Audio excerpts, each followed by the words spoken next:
지난 시간에는 할례 받은 자의 삶에 대해서 나타났었어요. 할례를 어디서 받냐면 17장에서 받아요. 17장에서 아브람이 아브라함으로 이름이 바뀌고 사레가 사라로 이름이 바뀌면서 하나님께서 이름을 바꾸어 주셨다는 말은 내가 언약을 반드시 성취시켜주는 하나님이다, 이런 뜻을 가지고 있어요. 왜냐하면 아브라함이라는 이름은 모든 민족의 아버지라는 뜻이죠. 그리고 아브람은 그냥 존귀한 아버지, 이런 뜻인데 아브람인 상태에서 아들이 한 명도 없었는데, 그래서 아브람은 굉장히 걱정하고 근심하면서 인간의 힘으로 이스마엘을 낳았었잖아요. 하갈을 통해서. 그런데 마치 하나님의 언약이 성취되지 않을 것 같고 불신이 막 찾아오고 있는 가운데 하나님께서 이름을 바꿔주시는 거예요. 모든 민족의 아버지. 얼마나 이웃 사람들을 볼 때 창피할까요? 애는 한 명도 없는데 너는 많은 자식의 아버지다, 이러니까 이름만 그런 거예요. 근데 하나님께서 이렇게 이름을 바꿔주셨을 때 아브람이 이제 믿기 시작하는 거죠. 그걸 어떻게 할 수 있냐면, 너는 이제 할례를 행하라. 내 가족과 내 자손과 내 수하에 있는 모든 사람들이 다 할례를 행하라, 이렇게 말씀하세요. 근데 아브람이 할례를 행해요. 할례라는 것은 지난번에도 말씀드렸다시피 인간의 생식 능력이 끊어진다라는 것을 의미를 하는 거예요. 진짜 끊어지는 게 아니라 남성 포피를 자르다 보니까 이 사람이 스스로의 힘으로 아이를 낳을 수 없다라는 것을 고백을 하는 거죠. 그 말은 나는 못해도 하나님은 반드시 해내실 것입니다라는 고백이 담겨 있는 거예요. 그래서 하나님께서 너 진짜 나만 의지하고 살아갈 수 있느냐라는 말이 바꿔서 할례를 받아라, 이거죠. 그래서 내가 하나님만 의지하면서 살 수가 있습니다라고 하는 고백이 바꾸어 말하면 할례를 받은 거예요. 여기까지 이해가 되세요? 이렇게 하나님만 의지하면서 하나님으로만 살아가는 자들을 할례 받은 자라고 표현할 수가 있는데, 이 할례 받은 자의 삶이 어디서 펼쳐지냐면 18장에 가서 펼쳐져요. 첫 번째는 나그네를 영접하게 돼요. 나그네. 지나가는 나그네를 아브라함이 영접을 합니다. 근데 영접을 했더니 그 사람이 하나님인 거예요. 하나님과 두 천사였던 거죠. 그러니까 이것은 할례 받은 자, 오직 하나님과 함께 살아가는 자들은 오직 이웃사랑을 실천하는 사람들이고, 그 이웃사랑을 실천할 때 하나님도 사랑하는 사람으로 서게 된다는 것을 얘기를 하고 있는 거죠. 그리고 그 이후에 후반부의 내용이 뭐냐면, 아브라함이 이제 곧 멸망당할 소돔에 있는 자기 조카 롯을 위해서 기도하는 장면이 나타나요. 하나님께서 소돔을 멸망시킨다고 하니까 아브라함이 롯을 위해서 기도를 하죠. 소돔을 멸망시키지 말라고 기도를 해요. 이것을 통해서 할례 받은 자의 두 번째 모습은 중보자의 삶을 살아가게 된다는 거죠.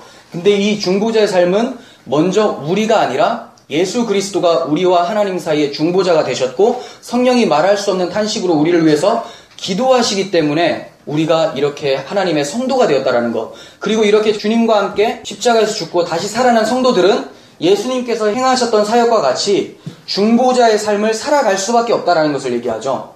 그러니까 성도들은 중보가 어떤 중보를 할 수 있을까요?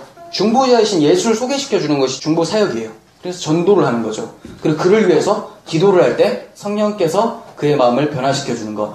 그래서 할례 받은 성도들은 나그네 대접, 이웃사랑, 그래서 하나님 사랑으로 이어지게 되고 또 중보자의 삶을 걷게 된다. 이것을 말씀을 드렸어요. 그리고 나서 이제 19장이 딱 들어오게 되는 거예요. 19장에는 아브라함이 나그네를 영접할 때의 모습과 굉장히 비슷한 모습이 나타나요. 근데 다른 점도 있어요. 상황은 비슷한데 뭔가 차이점이 있다는 거죠. 그걸 좀 살펴보도록 하겠습니다. 아브라함은 나그네를 대접할 때 18장에서 날이 뜨거울 때, 그러니까 정오죠. 정오에 나그네들이 찾아왔었어요. 하나님과 두 천사였죠. 근데 롯은 어떻습니까? 저녁 때에 천사가 찾아오죠. 저녁 때.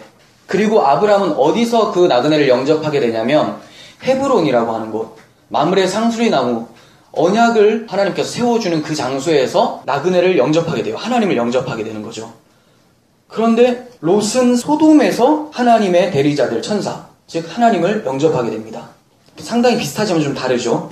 그리고 아브라함은 장막문에 앉아서 나그네를 영접하게 되는데, 이 롯은 소돔 성문에 앉아서 나그네를 영접하게 돼요. 성문에 앉아있다는 것은 고대 사회에서 법률을 만들든지 재판을 하든지 할 때 지도자들이 주로 모이는 회식 장소가 성문이었어요. 그러니까 롯이 소돔 사람이 아닌데도 불구하고 거기서 굉장히 성공해서 고위급에 위치하고 있었다는 것을 어렴풋이 짐작을 할 수가 있겠죠.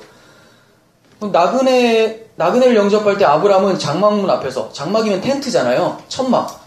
정말 볼품없이 그렇게 영접을 했는데 롯의 입장에서는 성문 앞에서 이렇게 앉아서 영접하는 모습, 이게 대조적인 모습이죠. 그런데 그냥 이 상황만 대조적인 것이 아니라 천사들의 반응도 대조적이에요. 이 나그네들이 어떻게 그 반응을 보입니까? 아브라함이 우리 집으로 와서 함께 먹고 그리고 쉬다가 떠나소서라고 했을 때 내가 내 말대로 그리하리라 이렇게 얘기를 하거든요. 근데 롯이 영접을 했을 때는 이렇게 얘기합니다. 19장 2절 하반부에 보시면 아니라 우리가 거리에서 밤을 새우리라 이렇게 얘기를 하죠.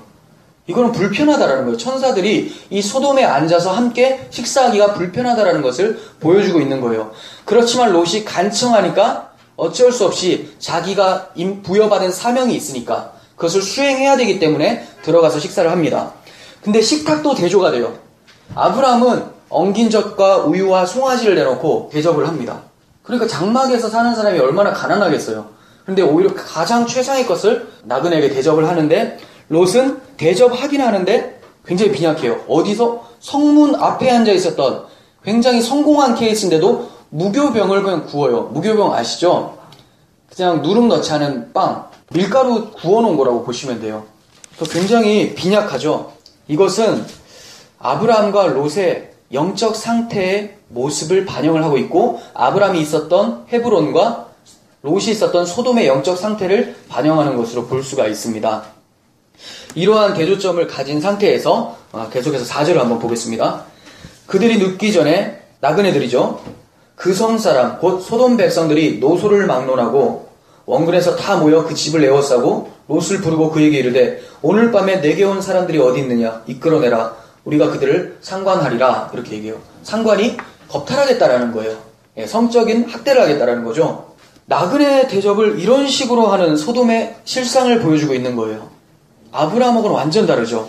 엎드려서 절하고 식사를 최대한 아름답게 풍성하게 베풀었는데 롯도 베풀긴 했어요. 근데 식탁도 부족했고 그리고 소돔 사람들은 나그네를 어떻게 대접합니까? 대접이 아니라 학대를 하고 있죠. 이것은 소돔의 이웃사랑이라는 것은 찾아볼 수 없었다는 것을 얘기하죠.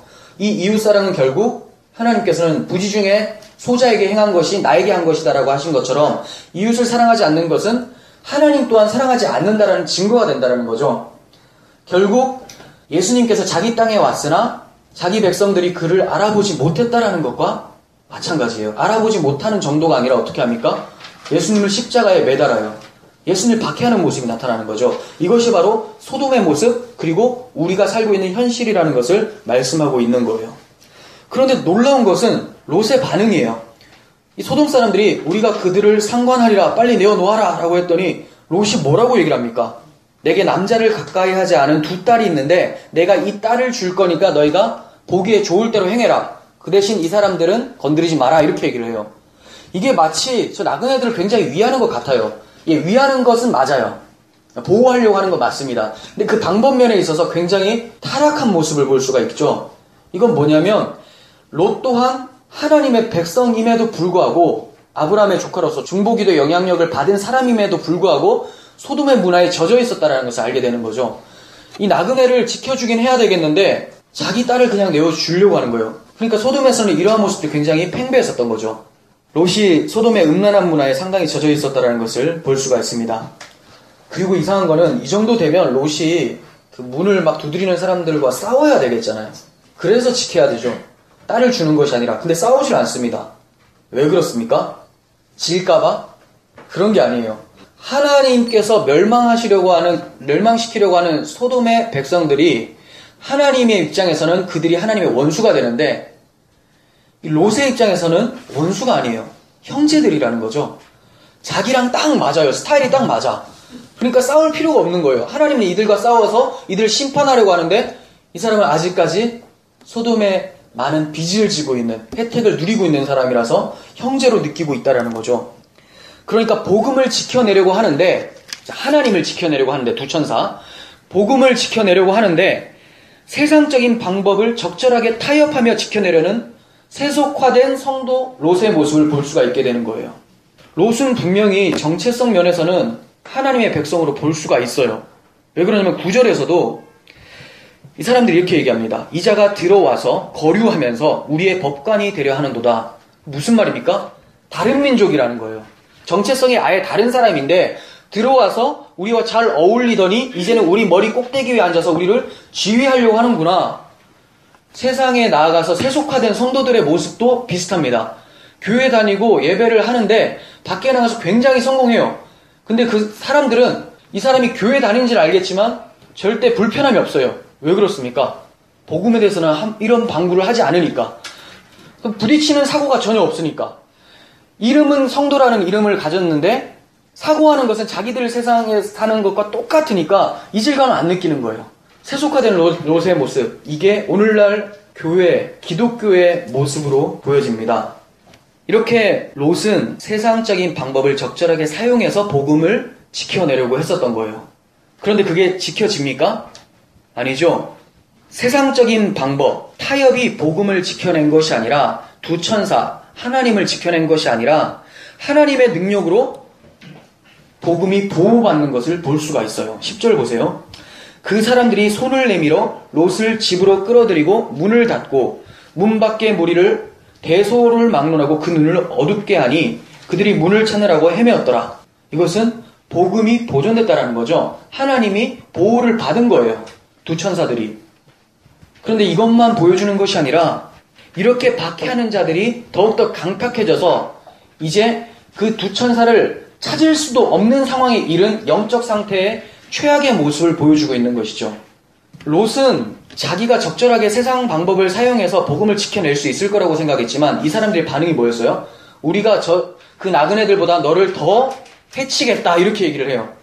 그러니까 결국 복음을 지켜내고 복음을 수호하는 것은 정면 돌파인 거지 적절하게 타협을 해서 복음을 지켜내고 복음을 지켜낸다? 이런 것은 다른 복음으로 변질될 수밖에 없고 그 사람은 세상에게도 환영받지 못하게 되죠. 지켜낼 수가 없어요. 그런 사람은 복음을 지켜낼 수가 없습니다. 근데 복음을 누가 지켜내요? 하나님이 지켜내고 있죠. 이 두 천사가 오히려 롯을 끌어당겨서 문을 닫고 그들의 눈을 어둡게 만들어버려요. 하나님은 당신의 복음, 언약을 하나님이 계속해서 지켜내가세요. 왜 그러냐? 당신의 언약을 마지막 때까지 반드시 이루셔야 될 신실하신 하나님이기 때문에 그렇습니다. 이들이 이렇게 눈이 어두워져서 더욱더 천사를 알아볼 수가 없는 상태에 이르렀어요. 이들의 상태를 13절이 또 소개해주고 있는데 그들에 대한 부르짖음이 여호와 앞에 크므로 여호와께서 이곳을 멸하시려고 우리를 보내셨나니 우리가 멸하리라. 이렇게 두 천사가 얘기를 해요. 이것은 하나님의 공의 앞에서 판결이 어떻게 났다라는 거예요? 심판받을 수밖에 없는 상태. 소돔은 하나님의 공의 앞에서 심판받을 수밖에 없는 상태라는 것을 정확하게 보여주는 말씀인 거예요. 18장에서 하나님은 20절, 21절인데 18장 20절, 21절에서 이렇게 말씀을 하세요. 소돔과 고모라에 대한 부르짖음이 크고 그 죄악이 심히 무거우니 이제 내가 내려가서 그 모든 행한 것이 과연 내게 들린 부르짖음과 같은지 그렇지 않은지 내가 보고 알려하노라. 하나님이 몰라서 내려간다는 말이 아니었죠. 이 취지가 뭐예요? 왜 이렇게 말씀하셨어요? 내가 이제 내려가서 너희들이 심판받을 수밖에 없는 구조를 가지고 있다는 것을 확실하게 수면 위로 보여주겠다라는 거예요. 그랬더니 19장에서 비슷한 문구가 또다시 나타나는 거죠. 왜 그렇습니까? 이들이 나그네 대접을 이딴 식으로 했다라는 것을 하나님이 밝혀 보이시고 이들에게는 하나님을 찾을 수 없는 영적 최악의 상태라는 것을 폭로시키고 계시는 것이죠. 이제 이들은 심판받을 수밖에 없는 것을 말씀하고 계시는 거예요. 이들에겐 이웃사랑, 하나님 사랑이 아니라 이웃 박해, 하나님 박해만이 있었던 거예요. 여러분, 이런 세상에서 여러분 계속 머물 수 있겠습니까? 하나님을 박해하고 이웃을 박해하는 세상. 하나님의 심령을 가진 성도라면 이러한 세상은 지옥처럼 느껴지는 것이 당연한 거죠. 그래서 떠나고자 하는 마음이 생겨나요. 하지만 롯과 같이 세속화된 성도들은 소돔과 같은 세상이 자기가 살기에 딱 좋은 세상으로 착각하면서 살아가요. 그의 영혼은 그렇지가 않은데 그 영혼이 워낙 둔감해지다 보니까 영적으로 깜깜해지다 보니까 양심에 화인 맞은 것처럼 느끼지를 못하는 거예요. 분명히 내 안에 계신 성령은 그걸 원치 않는데도 내가 죄에 너무 익숙하다 보니까 이게 마치 기쁘고 이게 원래 사람 사는 맛 아닌가 이렇게 생각하면서 살게 되는 거죠. 가만히 두면 심판받기 딱 좋은 상태죠. 세상도 그렇고 소돔도 그렇고 롯도 그렇고 그런데 하나님이 롯을 가만히 두겠습니까? 그렇지가 않아요. 롯은 하나님의 백성이기 때문에 반드시 하나님께서는 바꾸어 내신다라는 거죠. 아무리 세속화되고 타락한 성도일지라도 하나님께서는 그를 끌어서 다시 회복을 시켜내십니다. 12절 보시면 내게 속한 자들을 다 성 밖으로 이끌어내라 이렇게 명령을 하세요. 롯에게. 성 밖으로. 여기서 성 밖으로 이끌어내라는 말은 물리적인 장소인 세상, 소돔 성을 얘기하는 게 아니에요. 롯 입장에서는 맞아요. 롯 입장에서 맞는데 하나님께서 말씀하고자 하는 바는 뭐냐면 너희가 이 소돔과 같은 가치관, 여기에 물들어 사는 그런 삶 속에서 이제 벗어나라 이거죠. 우리에게 말하면 세상과 벗하면서 살고 있는데 이제 그러한 고리들을 끊어내고 이제 내 앞으로 다시 와라 이 얘기죠. 사도 바울도 얘기해요. 우리가 어떻게 이 세상에서 떠날 수가 있겠느냐. 그렇다면 우리가 죽어야 되는 거다. 그거 말하는 게 아니라 세속적 사고, 세속적 삶, 여기서 청산하라는 것을 말씀을 하고 있는 거죠. 롯의 입장에서는 그 소돔 성을 떠나는 것이 맞습니다. 그것이 우리에게 주는 메시지가 그렇다라는 거예요. 하나님께서는 성경 여러 곳에서 죄 가운데 있지 말고 빨리 떠나서 다시 나에게 와라 말씀을 하세요. 왜 그럴까요? 하나님의 백성을 성도라고 하잖아요. 거룩한 자들. 근데 거룩한 자들이 죄에 참여할 수 있을까? 못한다는 거예요. 사도 바울도 그리스도와 벨리알이 어떻게 함께하겠으며 빛과 어둠이 어떻게 함께할 수 있겠느냐 이렇게 말씀하시잖아요. 그래서 네가 정말 나의 백성이라면 그곳에서 나와야 된다를 수차례 반복하고 계신다는 거예요. 한번 찾아보겠습니다. 프린트물 보시면 이사야 52장 11절 너희는 떠날지어다 거기서 나오고 부정한 것을 만지지 말지어다 그 가운데서 나올지어다 여호와의 기구를 매는 자들이여 성막을 옮기는 사람들이죠. 하나님 앞에 봉사하는 자들 스스로 정결하게 할지어다. 예레미야 51장 6절 바벨론 가운데서 도망하여 나와서 각기 생명을 구원하고 그의 죄악으로 말미암아 끊어짐을 보지 말지어다. 이는 여호와의 보복의 때니 그에게 보복하시리라. 계시록 18장 4절에서도 또 내가 들으니 하늘로부터 다른 음성이 나서 이르되 내 백성아 거기서 나와 그 죄에 참여하지 말고 그가 받을 재앙들을 받지 말라 이렇게 말씀하세요. 여러분 이거는 우리들에게도 오늘날 하시는 말씀이죠. 우리들이 있는 자리가 이 죄 가운데 있는 자리가 아닌지 한번 살펴보셔야 돼요. 내가 있는 자리, 내 몸이 있는 자리, 내가 생각하고 있는 것이 세속적 사고에 물들어 있는가, 죄 가운데 물들어서 이게 그 죄라고도 느끼지도 못하고 그게 나의 즐거움으로 대체되고 있는 상태가 아닌지 다시 한번 확인하고 주님께서는 나오라고 말씀하고 계시는 거예요.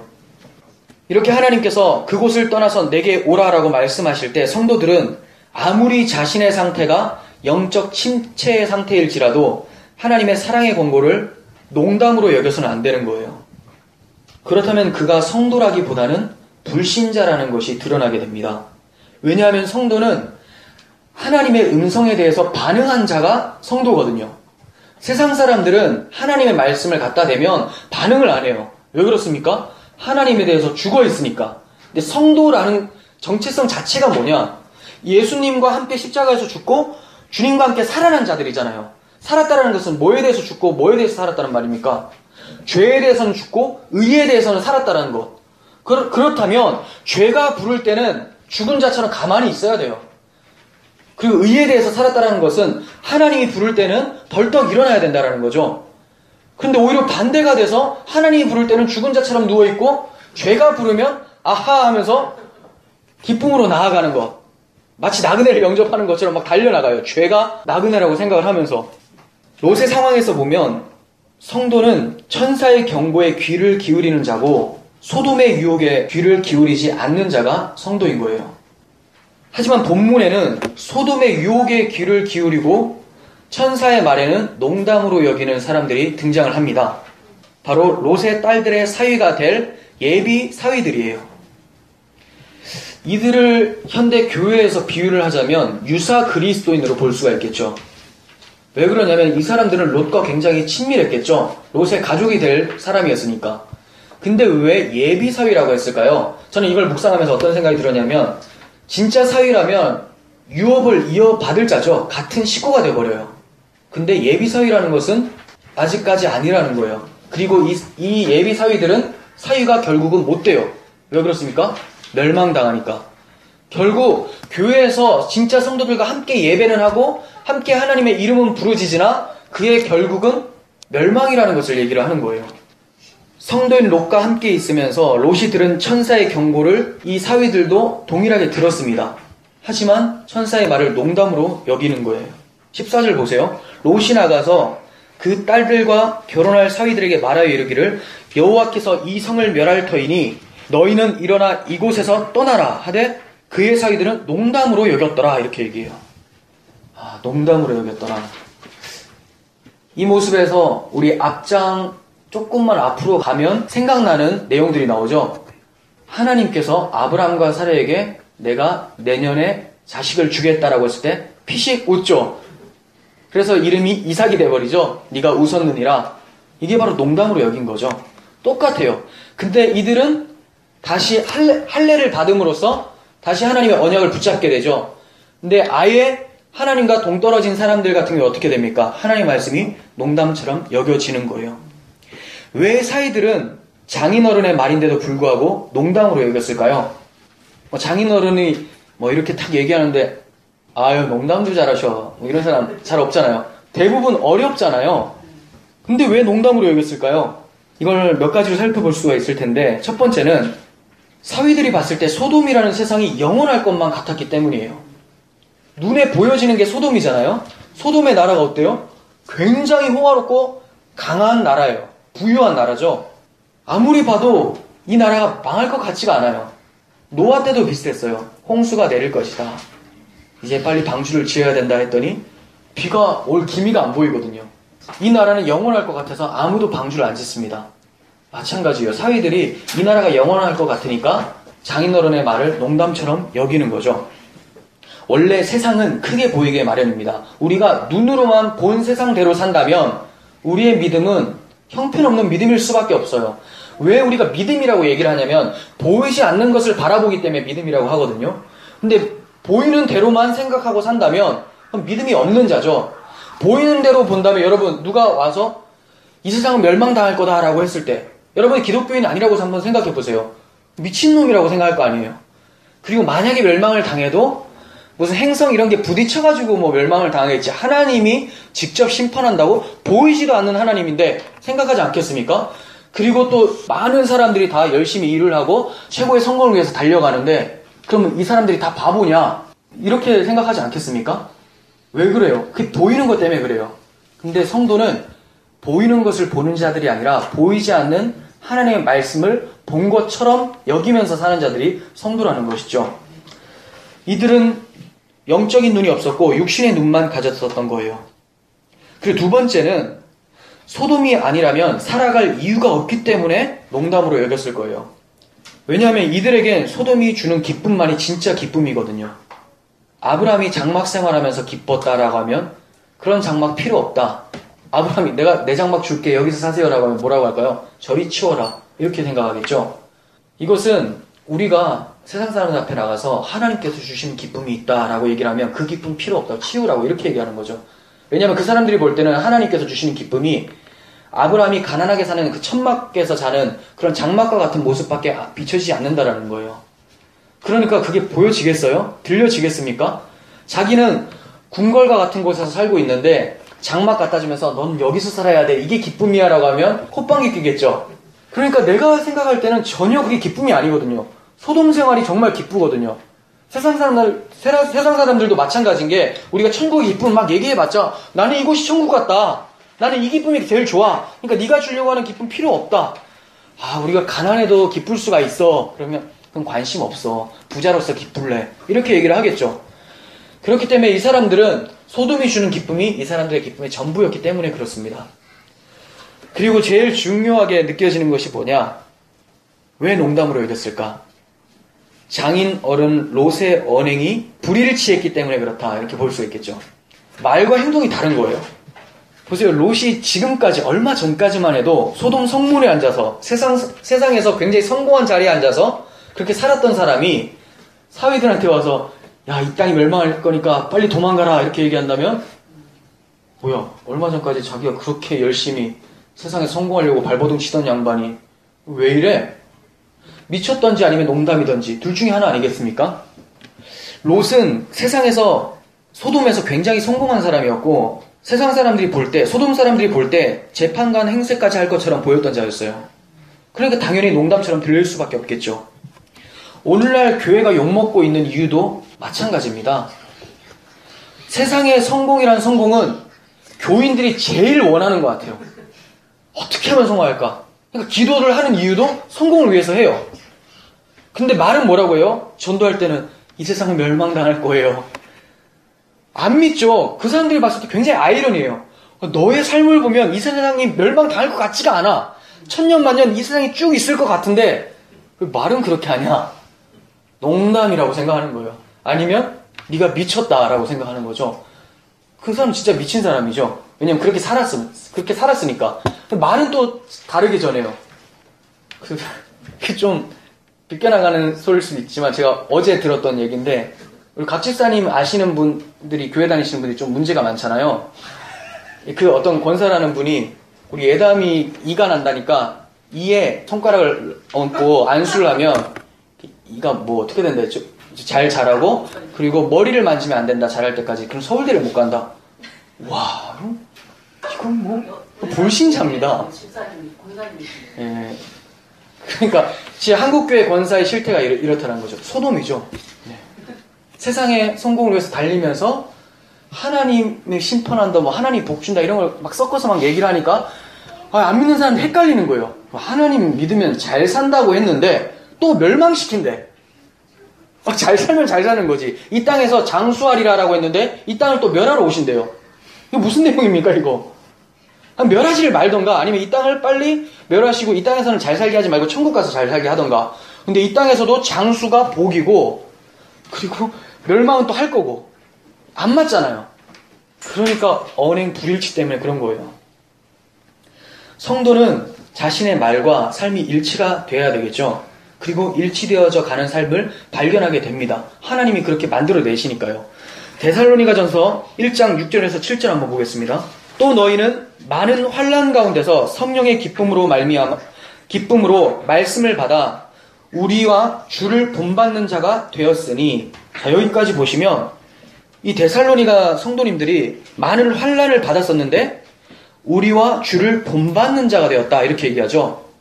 주를 본받는다. 근데 이 사도 바울이 우리도 본받는다 했잖아요. 그 말은 자기들도 주를 본받았다라는 거예요. 사도 바울이 자주 하는 말이 나를 본받으라 이렇게 얘기해요. 그 말은 내가 주를 본받은 상태다라는 걸 얘기해요. 그러니까 사도들도 주를 본받았고 데살로니가 성도들도 주를 본받은 상태로 산다라는 거죠. 그리고 7절 그러므로 너희가 마케도냐와 아가야에 있는 모든 믿는 자의 본이 되었느니라. 네, 본이 되었다고 합니다. 그들의 생각과 삶과 말 다 일치가 되니까요. 그 데살로니가 성도들은 굉장히 환난 가운데 있었던 사람들이었어요. 사도행전 17장을 보면 이 불량한 자들, 깡패들이 와서 야손이라고 하는 성도의 집을 점거하고 그를 재판장으로 막 넘기고 학대하고 이런 모습이 나타나요. 사도들을 잡으려고 계속 추궁하는 거죠. 그렇게 환난 가운데 있었음에도 불구하고 이들이 믿음을 저버리지 않고 끝까지 하나님의 믿음을 지키면서 삶으로서 살아냈다라는 것을 말씀하고 있는 거예요. 그런데 오늘날에는 복음의 능력이 말로만 그치는 것을 자주 발견하게 됩니다. 입만 살았어요. 머리는 굉장히 비상해요. 아까처럼 이상하게 생각하는 사람들도 많지만 입으로는 바른 말을 하는 사람들도 또 있긴 해요. 머리에는 지식이, 복음적 지식이 굉장히 좋아요.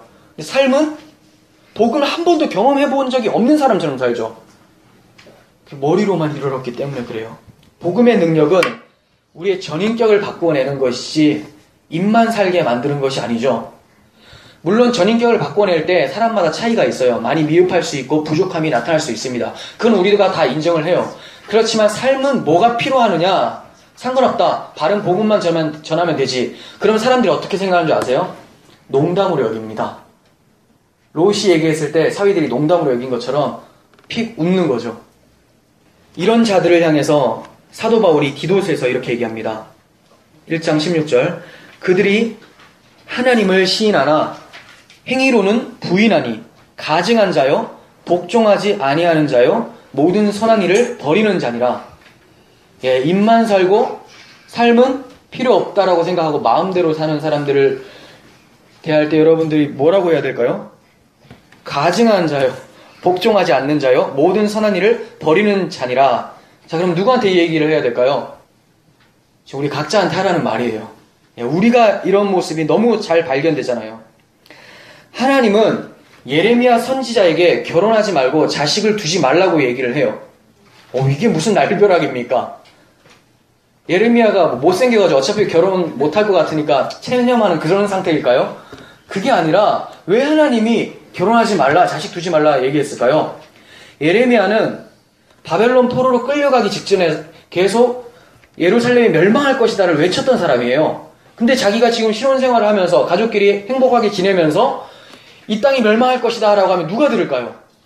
그래서 베옷을 입고 1260일 동안 예언하는 삶을 사는 거죠. 고통 속에서 살면서 이 땅은 멸망할 것이고 하나님을 믿어야 된다는 것을 외치는 자, 그 자들에게 농담으로 들리는 것이 아니라 진담으로 느껴지게 마련이잖아요.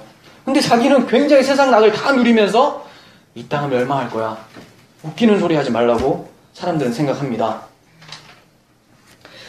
사도 바울은 교회 감독과 집사를 임명할 때 세상 사람들에게도 세상 사람들에게 어떤 평판을 가진 자인지 중요하게 봤었어요. 한번 볼까요? 디모데전서 3장 7절에서 10절 세 번역입니다. 감독은 교회 밖의 사람들에게 좋은 평판을 받은 사람이어야 한다. 그래야 그가 비방을 받지 않으며 악마의 올무에 걸리지 않을 것입니다. 집사들도 마찬가지예요. 이와 같이 집사들도 신중하며 한 입으로 두말하지 아니하며 술에 탐닉하지 아니하며 부정한 이익을 탐내지 아니하며 믿음의 비밀을 깨끗한 양심에 가진 사람이어야 된다. 믿음의 비밀, 복음이 깨끗한 양심에 있어야 된다는 거예요. 이 더러운 양심에 있으면 입만 살게 돼요. 입만. 이런 사람들을 먼저 시험해보고 책망받을 일이 없으면 집사의 일을 하게 하십시오. 굉장히 기준을 높게 측정하죠. 왜 그렇습니까? 정말 복음이 이르렀다면 그 복음이 삶 속에서 열매 맺지 않냐. 근데 복음의 열매도 안 맺혀지고 그냥 입만 산 자라면 그럼 내가 불신자를 집사로 세우겠느냐, 이 말을 하고 있는 거예요. 그래서 어린 디모데에게 얘기할 때 네가 지금 목회하는데 힘들 텐데 이거는 진짜 주의해야 된다. 불신자가 집사 되면 안 되니까. 근데 불신자가 집사, 감독, 장로, 목사 잘 돼 있잖아요. 목사들도 불신자 많잖아요. 하나님 안 믿습니다. 다 그렇다는 건 아니고 많이 그렇다는 말이죠. 오늘날 교회 성도들의 삶이 굉장히 형편없어졌죠. 왜 그렇습니까? 소돔과 같은 이유에서 그래요. 소돔에는 뭐가 없었을까요? 하나님의 말씀이 없었어요. 그러니까 나그네 대접이 그런 식이었던 거죠. 성도라고 하는 롯도 소돔의 욕망을 끌어담는데 혈안이 돼 있었던 사람이었죠. 오늘날 세상에서도 여전히 하나님의 말씀은 찾아보기가 어렵습니다. 그런데 더 안타까운 거는 교회라는 곳에서도 하나님의 말씀이 희귀해져 가고 있어요. 사무엘 때, 엘리 선지자 때와 같이 하나님 말씀이 이상이 희귀하더라, 흔히 보이지 않더라 이렇게 얘기해요. 하나님 말씀을 해도 말씀을 안 들어서 그런 거예요. 복음이 교회에서 사라진다는 거는 성경에서 복음이 떡하니 있어도 그 복음 말고 다른 것만, 자기 육신에 좋은 것만 계속 취해가지고 사람들한테 그걸 나눠 먹어요. 불량식품만 나눠 먹이다 보니까 어떻게 돼요? 비만이 되는 거죠. 저처럼. 비만이 돼가지고 비만 되면 뒤뚱뒤뚱하면 불편하잖아요. 막 부딪히고. 그게 세상에서 그렇게 부딪히면서 갤떡같이 살게 되는 거죠. 왜 그래요? 복음의 강단이 회복이 안 되니까. 그러니까 소돔에도 똑같고 이 세상에도 똑같이 말씀이 없어서 그런 거예요. 이런 상태, 이렇게 영적 비만의 상태인데도 불구하고 그런 비만자들이 세상에 나가서 세상은 멸망할 것이니 하나님을 믿어라 라고 한다면 세상 사람들이 굉장히 농담으로 여기죠. 아유, 농담도 잘하셔. 네, 농담이죠. 그 사람도 농담처럼 얘기하는 거예요. 안 믿으니까. 롯이 얘기하면서 믿었을까요? 조금 믿었어요. 조금 믿었다는 것은 안 믿었다고 볼 수 있는 거예요. 그걸 어떻게 알 수 있느냐? 계속 볼까요? 15절. 동이 틀 때 천사가 롯을 재촉하여 이르되 일어나 여기 있는 내 아내와 두 딸을 이끌어내라. 이성의 죄악 중에 함께 멸망할까 하노라. 그러나 롯이 지체함에, 지체하죠. 아직까지 진짜 멸망할까? 이게 불안불안한 거예요. 그리고 뭐가 보일까요? 소돔의 영광스러움이 계속 보이는 거예요. 그러니까 그 사람들이 어떻게 해요? 롯과 아내와 두 딸의 손을 잡아서 인도하여 성 밖에 두니 여호와께서 그에게 자비를 더하심이었더라. 이렇게 얘기하죠. 롯은 소돔의 영광스러움을 놓을 수가 없었고 하나님 말씀이 농담처럼 진단처럼 반반 이렇게 들렸었던 것 같아요. 그러니까 계속해서 떠나지 못해요. 진짜 멸망당한다고 생각하면 그 자리에서 바로 일어나겠죠. 반신반의한 거죠. 그런데 이가 어떻게 나오게 됩니까? 자기 스스로 하나님의 강권적인 이끄심이라는 거예요.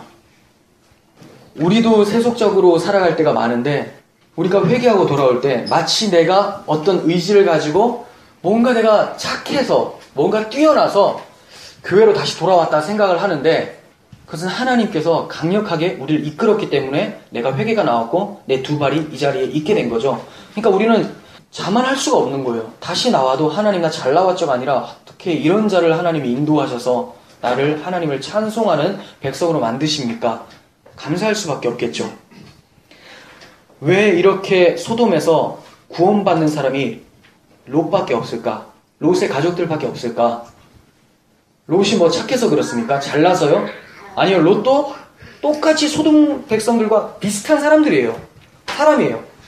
왜냐하면 똑같은 사고를 하고 사니까. 소돔의 영광을 자기가 취하려고 혈안이 되어 있으니까. 그런데 왜 롯이 구원을 받습니까? 창세기 19장 29절.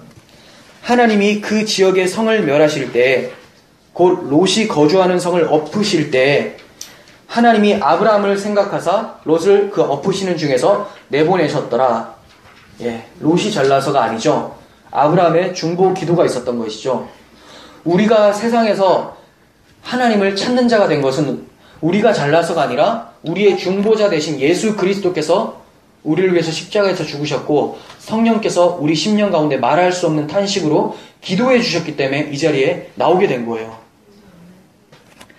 이렇게 소돔성에서 나온 롯에게 천사가 명령하기를 도망하여 생명을 보존하라. 돌아보거나 들에 머물지 말고 산으로 도망해서 멸망함을 얻어라. 멸망함을 면하라. 이렇게 얘기를 해요. 산으로 도망하라고 하죠. 그런데 롯의 대답이 이상합니다. 18절. 롯이 그들에게 이르되 내 주여 그리 마옵소서. 산으로 가라는 하나님의 뜻에 반대 의견을 내세우고 있어요. 그리 마세요. 우리에게 잘 발견되는 모습이죠. 하나님 뭐 한다고 하면 그렇게 하지 마시고요. 이거예요. 나름의 이유를 대요. 19절 보세요. 주의 종이 주께 은혜를 입었고 주께서 큰 인자를 내게 베푸사 내 생명을 구원하시오나. 굉장히 믿음 있는 것 같고 하나님께 감사하는 것 같은데 잘 보세요. 내가 도망하여 산에까지 갈 수가 없나이다. 두렵건대 재앙을 만나 죽을까 하나이다. 안 믿은 거죠. 왜? 심판을 누가 해요? 하나님이 하는데 하나님이 나오라고 했으면 그가 도착할 때까지 하나님 심판 안 하시겠죠. 근데 자기가 죽을까봐 두렵대요. 하나님 말씀을 잘 안 믿는 거예요. 심판의 주관자 하나님에 대한 불신을 갖고 있는 거죠. 그리고 20절. 보소서 저 성읍은 도망하기에 가깝고 작기도 하오니 나를 그곳으로 도망하게 하소서. 이는 작은 성읍이 아닙니까? 내 생명이 보존되리이다. 이렇게 얘기해요. 뭐라고 얘기합니까? 보소서. 보긴 뭘 봐요? 하나님이 안 봤을까요? 천사들이 그 성읍을 발견을 못해서 그리로 가라는 현명한 대처를 못하셨을까요? 아니죠. 그곳이 갈만한 곳이 아니었기 때문에 보내지 않는 건데 보소서 하는 거예요. 보세요. 이곳 보이잖아요. 하나님 뭘 지시를 하시면 하나님께서 우리에게 이것이 아니다라고 하면 그게 아니기 때문에, 아닌 것이 최상의 선택이기 때문에 그런 건데 이것도 있잖아요. 얘기할 필요가 없는 거죠. 근데 보래요. 자신의 눈에 들어온 것을 하나님께도 관철시키려고 하는 모습이에요. 하나님 내가 보니까 이거 좋습니다. 이거 하나님 보기에도 괜찮지 않겠습니까? 설득시키려고 하고 있어요. 그러면서 그 성읍은 도망하기에도 가깝고 작으니까 괜찮지 않습니까? 이 성 작잖아요. 이렇게 얘기하고 있죠. 롯은 소돔의 성읍이 주는 세속적인 기쁨을 맛봤던 사람이에요. 근데 그 성읍이 멸망당한다니까 그 주변에 있는 작은 성읍 하나 발견하고 저거는 못 놓겠다. 저거라도 있었으면 좋겠다. 소돔 성읍에 비하면 정말 작아요. 그 사람이 그렇게 말을 할 수 있을 만큼 작은 곳이에요. 이 정도는 안면을 해주셔도 되지 않습니까? 꿩 대신 닭인 거예요. 하나님, 이거 꿩은 아니고 닭이니까 괜찮지 않아요? 하나님, 꿩이고 닭이고 뭐 다 없애는 것이 하나님의 뜻인데 요거 보세요. 작잖아요. 닭이잖아요. 이렇게 또 얘기하는 거예요. 우리 정말 삶 속에서 이런 거 되게 많잖아요. 하나님이 아니라고 하면 알겠습니다 해놓고 요거는 어떤가 요거 똑같은 부류예요. 꿩이나 닭이나 조류죠. 똑같은 부류의 것인데 뭐 옮겨가려고 하지만 하나님은 완전 차원이 다른 도피성, 차원이 다른 기쁨을 주려고 하는데 아직 소돔의 기쁨이 자기한테는 남아있거든요. 그러니까 그 기쁨을 조금이라도 채워넣고 싶은 거예요. 미련이 떠나지가 않습니다. 그리고 롯이 또 뭐라고 합니까? 하필 이 성읍이 가깝대요. 가깝대. 항상 마귀는 그 유혹할 것을 가까이 둬요. 그러니까 산은 굉장히 멀게 느껴져요. 원래 하나님 말씀은 굉장히 멀게 느껴지고 세상적인 유혹들, 세상의 기쁨도 굉장히 가깝게 다가옵니다.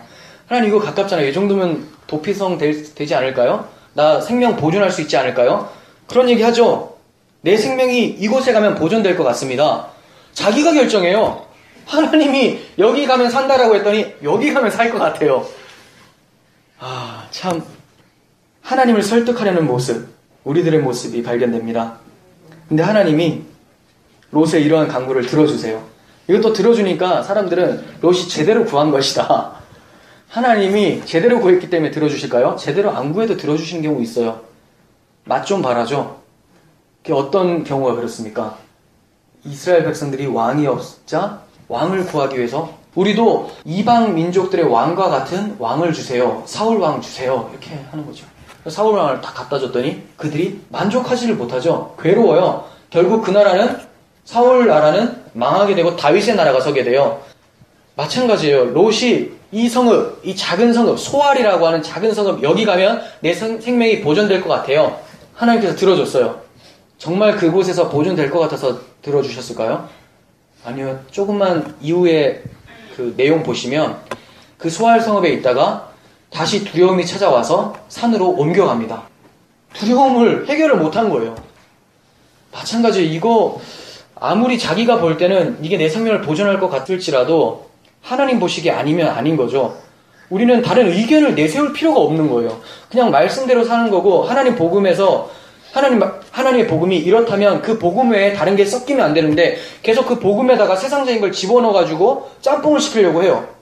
세속화된 성도 롯의 모습이 우리의 모습을 반영하고 있다는 거예요.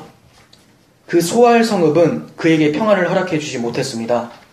이 정도면 사위들이 장인의 말을 농담처럼 여긴 이유가 충분하겠죠. 이 정도면. 우리가 전하는 복음을 우리 이웃들이 농담으로 여기고 있다면 단지 그들이 세상을 사랑해서 그들이 강팍해서만이 아니라 우리가 하나님 말씀을 농담처럼 여기면서 살고 있어서 우리 말을 농담처럼 여길 수 있다는 거예요. 우리들의 모습을 돌아봤으면 좋겠습니다. 우리가 롯의 모습이 나타나고 있다면 그것은 우리 또한 하나님 말씀을 농담처럼 여기는 거고 강팍한 상태라는 것을 말씀하고 있는 겁니다. 소돔과 똑같다는 거예요. 세상 사람들과 똑같다는 거죠. 그게 느껴질 때 우리는 철저하게 회개하고 돌아와서 그 성을 떠나라고 하신 하나님 말씀처럼 그 세속적인 삶에서 떠나 하나님께서 원하시는 언약 가운데 있는 우리들이 되었으면 좋겠습니다. 우리가 그렇게 부족한 자였는데 하나님께서는 소돔에 있는 롯의 손을 이끌고 소돔 밖으로 이끌어내신 것처럼 오늘 우리들이 세상 밖에서 세상 문화에 접해 있는 것이 아니라 지금 이 시간에 함께 하나님을 예배하는 자리로 인도하셨다는 것, 하나님의 강권적인 사랑의 이끄심이었다는 것을 찬양하며 감사하는 삶이 되었으면 좋겠습니다. 기도하겠습니다. 하나님 아버지, 하나님 말씀이 농담이 아니라 아멘으로 느껴질 수 있도록 우리에게 믿음을 더하여 주시옵소서. 그래서 하나님 말씀대로 사는 삶을 통하여서 우리 말씀의 증거가 힘을 얻게 하시고 많은 사람들이 우리의 모습을 보고 그 복음의 진정성에 대해서 관심을 기울이며 복음으로 인해서 변화되어 소돔과 같은 이 세상에서 빠져나와 하나님의 백성으로 살아갈 수 있도록 도와주시옵소서. 예수님의 이름으로 기도합니다. 아멘.